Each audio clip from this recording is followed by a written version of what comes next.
রাজনৈতিক পট পরিবর্তন সহ নানা কারণে যশোরের নোয়াপাড়া নৌবন্দর কেন্দ্রীয় ব্যবসা বাণিজ্যে মন্দা অবস্থা বিরাজ করছে। ব্যবসায়ীদের দাবি, বর্তমানে শিল্প শহর নোয়াপাড়ার বাণিজ্য অর্ধেকে নেমে এসেছে।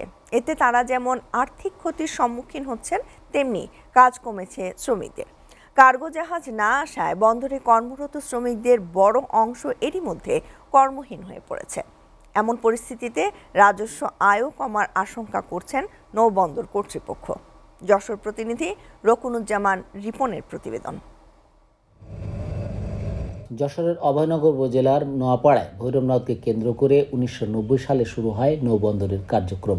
নৌপথের পাশাপাশি সড়ক ও রেল যোগাযোগ সুবিধা থাকায় দ্রুত আমদানি নির্ভর বাণিজ্য বাড়তে থাকে। বিশেষ করে সার, কয়লা, চাল, গম সহ কমপক্ষে 7 ধরনের পণ্যে বৃহত্তর মোকামে পরিণত হয় এই নৌবন্দর। তবে এলসি সমস্যা, ডলারের মূল্যবৃদ্ধি, রাজনৈতিক পট পরিবর্তন সহ নানা কারণে বেশ কিছুদিন ধরেই ব্যবসা বাণিজ্যে মন্দা অবস্থা বিরাজ করছে। ব্যাংকগুলো প্রয়োজনীয় টাকা সরবরাহ না করায় ক্রয় বিক্রয়ে বড় ধরনের সমস্যায় পড়েছেন এখানকার ব্যবসায়ীরা।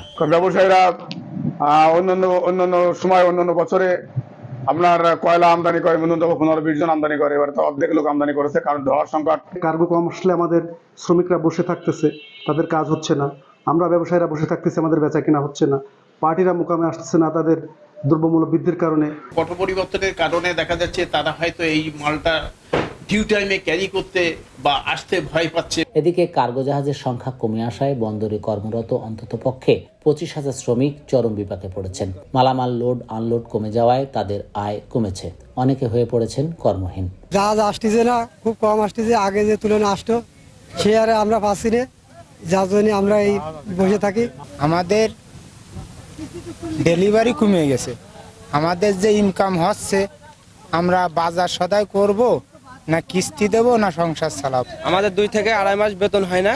আগে প্রতিদিন গড়ে 20 থেকে 25টি কার্গো জাহাজ বন্দরে আসলেও বর্তমানে তা অর্ধেকে নেমেছে। এতে রাজস্ব কমার আশঙ্কাও করছেন বন্দর কর্তৃপক্ষ। ব্যাংক খাতে যে আর্থিক অবস্থা ভালো না হয় মূলত এটার প্রধান কারণ। বিভিন্ন ব্যাংক এলসি খুলতে পারছে না, সেই কারণে পণ্য আমদানি রপ্তানি কম হচ্ছে। বিগত অর্থ বছরে আমরা যেখানে 5 কোটি টাকা আমাদের রাজস্ব আয় হয়েছে, এই বছর সেই রাজস্ব আয় কিছুটা কমবে। বন্দর কর্তৃপক্ষের তথ্য মতে এ বন্দরে বছরে আনুমানিক 5 কোটি টাকা রাজস্ব আয় হয়ে থাকে। Rokunuzzaman Ripon, SA TV, Jessore.